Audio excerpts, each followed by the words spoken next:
Heureuse de vous retrouver dans Sans Rendez-vous, votre émission Santé Bien-être. Nous sommes ensemble comme chaque jour jusqu'à 16h. Alors, à présent, c'est le moment du bon conseil du docteur Jimmy Mohamed. Aujourd'hui, Jimmy, vous allez nous parler d'une étude qui montre que l'exposition à la pollution sonore, c'est-à-dire au bruit excessif, peut augmenter le risque de maladies cardiovasculaires. Est-ce que vous pouvez nous en dire plus ? Oui, bien sûr, vous je sortez peux. ça d'où ? Alors, c'est une étude très intéressante où des chercheurs se sont intéressés à près de 500 adultes sur une période de 5 ans et ils ont recueilli des données sur le trafic et le bruit des avions environnants.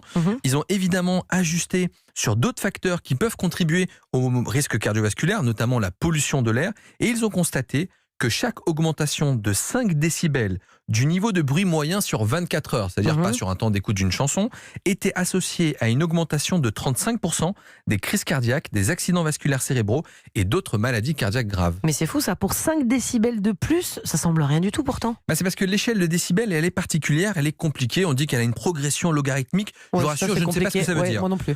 Néanmoins, on sait qu'il y a des règles un peu particulières et que, par exemple, lorsque l'intensité d'un son double, son niveau ne se lève que de 3 décibels. À l'inverse, si l'on divise l'intensité d'un son par 3, le niveau sonore ne baisse que de 3 décibels. C'est un peu compliqué, mais on va vous donner un exemple tout simple.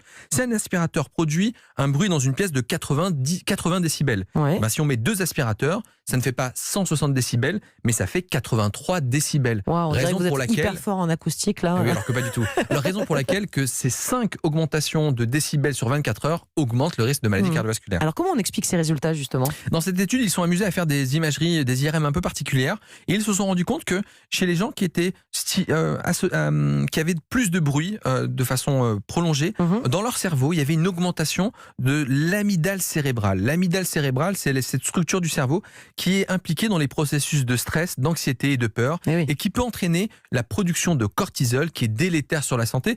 De plus, on s'est rendu compte que du stress, le cortisol, c'est ça. Exactement. Et on s'est aussi rendu compte que l'excès de bruit provoque une inflammation au niveau des artères, qui augmente ainsi le risque de maladie cardiovasculaire. Alors, enfin, vu qu'on est dans le thème de l'audition, vous avez souhaité aussi dire un mot rapide sur les prothèses auditives et une étude de l'UFC Que Choisir. Oui, c'est dans le cadre de la réforme 100% santé, le gouvernement avait promis de proposer des prothèses auditives à plus faible coût, sans que cela ne se ressente sur la qualité. Et l'UFC Que Choisir les a testés, le contrat est rempli. Actuellement, après remboursement de la sécurité sociale, il y a un reste à charge qui s'élevait jusqu'à présent à 1 400 €. Désormais, les prothèses sont bien moins chères et elles sont accessibles dès 750 € et elles seront gratuites dès l'année prochaine. Donc, une façon de s'équiper, car le fait de ne pas entendre contribue à l'exclusion sociale. Donc, des données plutôt intéressantes. Merci beaucoup, Dr Jimmy Mohamed, pour cet éclairage.